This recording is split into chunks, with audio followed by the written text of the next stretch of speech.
ನಮಸ್ತೆ ಆದಮೇಲೆ ಇವತ್ತು ನಾವು ಹೆಗ್ಡಳ್ಳಿ ತೋಟದಲ್ಲಿದ್ದೀವಿ ನೋಡಿ. ಕ್ಲೀನಾಗಿ ಈಗ ಬೇಸಿಗೆ ಒಂದು ಮಳೆ ಬಂದು ಹೋಗಿದೆ, ಗಿಡಗಳೆಲ್ಲ ಭಾಳ ಚೆನ್ನಾಗಿ ಕಾಣಿಸ್ತಾ ಇದೆ, ಜಟ್ರೋಪನು ಬರ್ತಾ ಇದೆ.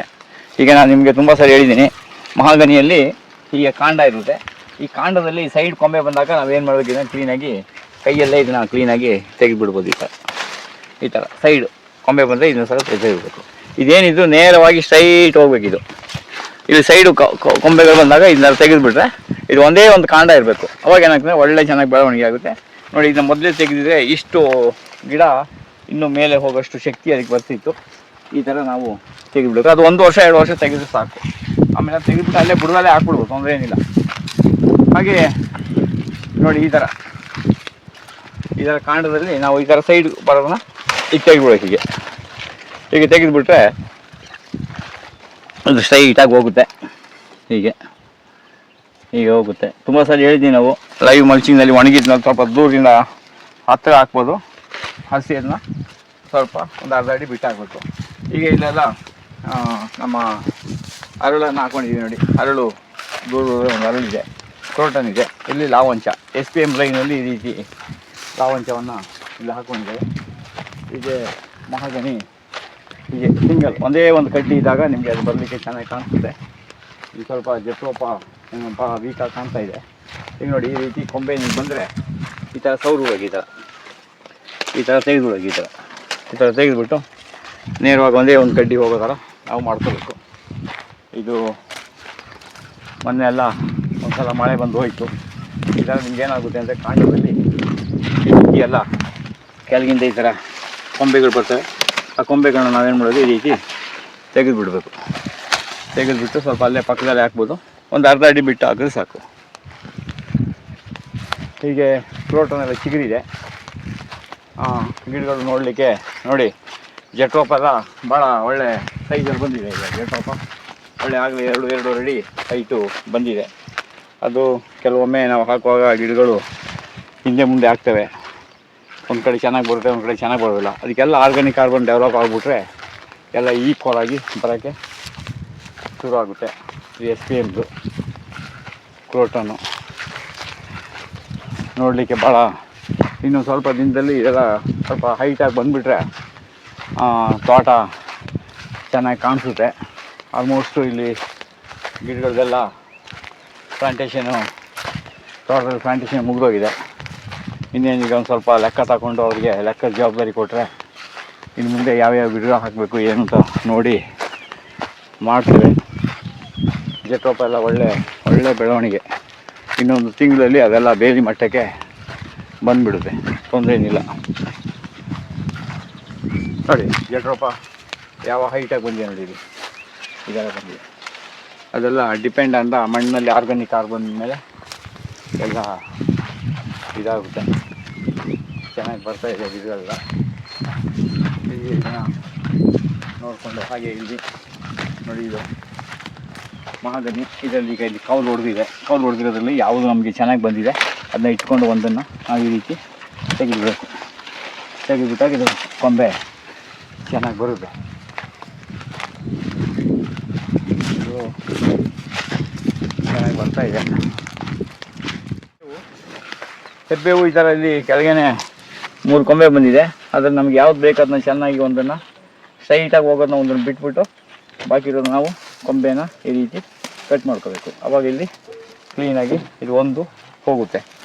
ಹೀಗೆ ತೆಗೆದುಬಿಟ್ಟು ಅದನ್ನ ಅಲ್ಲೇ ಬುಡಕ್ಕೆ ಹಾಕ್ಬಿಡ್ಬೇಕು. ಹಾಗೆ ಇದಕ್ಕೂ ಅಷ್ಟೇ, ಇಲ್ಲೆಲ್ಲ ಕೊಂಬೆ ಬಂದಿದ್ದನ್ನೆಲ್ಲ ಕೈ ಆಡಿಸ್ತಾ ಇರಬೇಕು. ಅದಕ್ಕೆ ಮಲಯಾಳದಲ್ಲಿ ಹೇಳೋದು, ಕಂಡು ಇಟ್ಕೊಳೋ ತೋಟ ತೊಟ್ಕೊಂಡು ಇಟ್ಕೊಳೋ ಅಂತೇಳಿ. ಆವಾಗವಾಗ ನಾವು ತೋಟವನ್ನು ಕೈಯಿಂದ ಮುಟ್ತಾ ಇರಬೇಕು. ಆವಾಗ ಅದು ಕೆಲಸ ಆಗುತ್ತೆ. ಇದೆಲ್ಲ ನಿಮಗೆ ಕಿಡ್ನಿ ಸ್ಟೋನ್ಗೆ ಕಾಡು ಬಸಳೆ ಗಿಡ. ಇದು ಪಾರಿಜಾತ ರೋಡ್ ಸೈಡೆಲ್ಲ ಇಲ್ಲಿ ಹಾಕಿದ್ದೇವೆ. ಈಗಾಗಲೇ ನಿಮಗೆ ಇಲ್ಲಿ ಕಾಣಿಸ್ತಾ ಇರ್ಬೋದು. ನಮ್ಮ ಅಲ್ಲಿ ಆ ಕಡೆ ಆಗಲೇ ಬೋರ್ವೆಲ್ ಎಲ್ಲ ಕಾಣ್ದಂಗೆ ಆಗಿದೆ. ಬೇಡ ಆಗಲೇ ಹೈಟ್ ಬಂದಿದೆ. ಅಗಸೆ ಎಲ್ಲ ನೋಡಿ ಒಳ್ಳೆ ಹೈಟ್ ಬಂದಿದೆ. ಅಗಸೆ ಈಗ ಈ ಹೈಟಿಗೆ ಬಂದಿದೆ. ಹೈಟಿಗೆ ಬಂದು ನುಗ್ಗೆನೆಲ್ಲ ತುದಿಯೆಲ್ಲ ಕಟ್ ಮಾಡೋಂಥ ಸ್ಟೇಜಿಗೆ ಬಂದಿದೆ. ಇದು ನೋಡಿ, ಇಲ್ಲಿ ಅಗಸೆ ಈ ಲೆವೆಲ್ ಬಂದಿದೆ ಈಗ. ಅದಕ್ಕೆ ಹೈಟಿಗೆ ಬಂತಿದೆ, ಈ ಹೈಟಿಗೆ ಬಂದಿದೆ ನೋಡಿ. 2 ತಿಂಗಳಿಗೆ ಅಗಸೆ ಈಗ ಈ ಹೈಟಿಗೆ ಬಂದಿದೆ.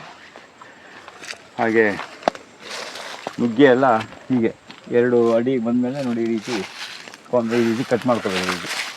ಈ ರೀತಿ ಕಟ್ ಮಾಡಿಕೊಂಡ್ರೆ ಅದು ಕ್ಲೀನಾಗಿ ಅಲ್ಲೇ ಕೌಲು ಹೊಡೆಯೋಕ್ಕೆ ಶುರು ಆಗುತ್ತೆ. ಈ ರೀತಿ ಮಾಡಬೇಕು. ಇದು ಸೊಪ್ಪಿಗೂ ಆಯಿತು, ನಮಗೆ ತರಕಾರಿ ಮಾಡ್ದಂಗೆ ಸೊಪ್ಪು ಇಟ್ಕೊಂಡಂಗೆ ಆಯಿತು. ಮತ್ತು ಎರಡನೇದು ಅದು ಒಣಗಿಸ್ಬೇಕಾದ್ರೆ ನಾವು ಪೌಡರ್ ಮಾಡಿ ಇದನ್ನ ಇಟ್ಕೊಳ್ಬೋದು. ಹೇಗೆ ಇಟ್ಕೊಳ್ಬೋದು, ನುಗ್ಗೆ ಒಂದು 2 ಅಡಿ ಬಂದಮೇಲೆ ಅದನ್ನೆಲ್ಲ ಪೂರ್ತಿ ನಾವು ಕಟ್ ಮಾಡಬೇಕು.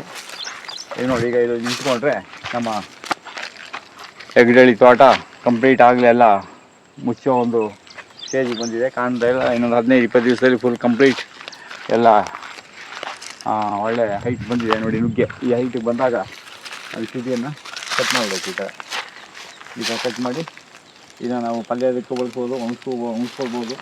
ಈ ರೀತಿ ಕಟ್ ಮಾಡಿಬಿಟ್ರೆ ಒಳ್ಳೆ ಕೌಲು ಬರ್ತದೆ. ಕಾಯಿನೂ ನಮಗೆ ಕೈಗೆ ಎತ್ಕೊಳ್ಳಿ ಬೆಳೆದಲ್ಲಿ ಅದು ಕಾಯಿಯನ್ನು ನಾವು ಬೇರೆ ಬೇರೆ ಇದಕ್ಕೆ ಬಳಸ್ಕೋಬೋದು. ಈಗ ತುದಿಯನ್ನು ಕಟ್ ಮಾಡಬೇಕು. ಈಗ 2 ಅಡಿ ಬಂದಾಗ ನಾವು ಕಟ್ ಮಾಡಿಬಿಟ್ರೆ ಒಳ್ಳೆ ಚೆನ್ನಾಗಿ ಇದು ಕೌಲು ಹೊಡಿತದೆ. ಕೌಲು ಹೊಡೆದಾಗ ಏನಾಗ್ತದೆ, ನಮ್ಮ ಕೈಗೇ ಕ್ಲೀನಾಗಿ ಸಿಕ್ಕೋ ಥರದಲ್ಲಿ ಕಾಯಿಗಳು ಬರ್ತವೆ. ನುಗ್ಗೆ ನೋಡಿ ಇಷ್ಟು ಕಟ್ ಮಾಡಿಬಿಡೋಕೆ. ಈಗ ನೋಡಿ ಒಳ್ಳೆ ಹೈಟ್ ಬಂದ್ಬಿಡ್ತದೆ ನೋಡಿ. ನುಗ್ಗೆಲ್ಲ ನೋಡಿ ಯಾವ ಹೈಟ್ ಇದೆ ಈಗ. ಸುಮಾರು ಒಂದು 60 ದಿನಕ್ಕೆ ನೋಡಿ ಯಾವ ಹೈಟ್ ಇದೆ, ನಮಗಿಂತ ಹೈಟ್ ಹೋಗಿದೆ. 65 ದಿನ ಆಗಿರೋದು ಇದಕ್ಕೆ. 60 ದಿನದಲ್ಲಿ ಇದು ಒಳ್ಳೆ ಹೈಟ್ ಹೋಗಿದೆ. ಈ ತುದಿ ಕಟ್ ಮಾಡಬೇಕು, ಕಟ್ ಮಾಡಿಲ್ಲ. ಅಗಸೆನೂ ಕೂಡ ಅಷ್ಟೇ ಒಳ್ಳೆ ಕಾಂಪಿಟೇಷನ್ ಬಂದಿದೆ. ಈಗ ನೋಡಿ ತೆಂಗಿನ ಗಿಡದ ಲುಕ್ಕು ಚೇಂಜ್ ಆಯ್ತು ನೋಡಿ. ತೆಂಗಿನ ಗಿಡ ಮೊದಲು ಹೆಂಗಿತ್ತು ಈಗ ಹೇಗಿದೆ ನೋಡಿ, ಎಲ್ಲ ಬದಲಾವಣೆ ಆಗ್ತಾಯಿದೆ. ಇದೆಲ್ಲ ಸೈಡೆಲ್ಲ ಕ್ಲೀನ್ ಮಾಡಿಸ್ಬೇಕು ನೋಡಿ. ಆದ್ಮೇಲೆ ನುಗ್ಗೆ ಕಾಯಿ ಹೇಗಿದೆ ನೋಡಿ, ನುಗ್ಗೆ ಹೇಗೆ ಬಂದಿದೆ ನೋಡಿ ನುಗ್ಗೆಕಾಯಿ. ಎಷ್ಟು ನುಗ್ಗೆಕಾಯಿ ಬಿಟ್ಟಿದ್ದಾರೆ. ತುಂಬ ಜನ ಇದನ್ನು ಭಾಳ ಅಚ್ಚುಮೆಚ್ಚಾಗಿ ಇದನ್ನು ಹೇಳಿದ್ದಾರೆ. ನೀವು ಕೂಡ ಏನಾದರೂ ಇದ್ರ ಬಗ್ಗೆ ಮಾತಾಡ್ಬೋದು ಜನರು. ಒಂದೊಂದು 2 ನುಗ್ಗೆ ಗಿಡ ನಿಮ್ಮ ಮನೆ ಮುಂದ್ಗಡೆ ಇದಕ್ಕೇನಿಲ್ಲ, ಗೊಬ್ಬರ ಕೊಡೋಂಗಿಲ್ಲ, ಒಂದು ನೀರು ಕೊಡೋಂಗಿಲ್ಲ, ಏನಿಲ್ಲ, ನಟ್ಟು ಬಿಟ್ಬಿಟ್ಟು ಸಾಕು. ನೋಡಿ ಕಾಯಿ ಹೇಗೆ ಬಂದಿದೆ ನೋಡಿ, ಫುಲ್ಲು ನುಗ್ಗೆಕಾಯಿ ಭಾಳ ಚೆನ್ನಾಗಿ ಬಂದಿದೆ. ಸುಮಾರು ಒಂದು 500-600 ಮೇಲೆ ಇದೆ ಕಾಯಿ.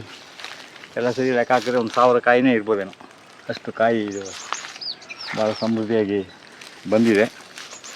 ಚೆನ್ನಾಗಿದೆ. ಜೊತ್ತೋಪೆಲ್ಲ ಭಾಳ ಚೆನ್ನಾಗಿದೆ, ಕವರ್ ಆಗಿದೆ. ಅಲ್ಲಿಂದ ನೋಡಿದ್ರೆ ತೋಟ ಕಾಣಿಸೋದಿಲ್ಲ. ಇನ್ನೊಂದು 15 ದಿನ ಕಳೆದ್ರೆ ಇಲ್ಲಿಂದ ಮನೆಯೂ ಸಮೇತ ಕವರ್ ಆಗಿಬಿಡುತ್ತೆ, ಕಾಣಿಸೋದಿಲ್ಲ. ಆ ಮಟ್ಟಕ್ಕೆ ಇದು ಬೆಳೆಯುತ್ತೆ. ಹೀಗೆ ಮಹಾಗನಿ ಸೈಡು ಕೌಲು ಬಂದಿದೆ. ಈ ಥರ ಸೈಡ್ ಕೊಂಬೆಗಳನ್ನೆಲ್ಲ ತೆಗೆದುಬಿಟ್ಟು ನಾವು ಸ್ಟ್ರೈಟು ಮೇಲೆ ಹೋಗೋದನ್ನ ಬಿಡಬೇಕಿತ್ತು. ಈ ಥರ ಸೈಡ್ ಕೊಂಬೆಗಳನ್ನೆಲ್ಲ ತೆಗೆದಾಕ್ಬಿಡ್ಬೇಕು. ಇದು ಸಾಧಾರಣ 1-2 ಮಳೆ ಬಿದ್ದ ಮೇಲೆ, ನಿಮ್ಮ ಊರುಗಳಲ್ಲಿ 1-2 ಮಳೆ ಬಿದ್ದರೆ ಈ ಥರ ಕೊಂಬೆಗಳು ಬರೋಕ್ಕೆ ಸ್ಟಾರ್ಟ್ ಆಗ್ತದೆ. ಈಗ ಸ್ಟ್ರೈಟ್ ಬಿಡಬೇಕೀಗ. ಸ್ಟ್ರೈಟ್ ಬಿಟ್ಟರೆ ಅದು ಭಾಳ ಚೆನ್ನಾಗಿ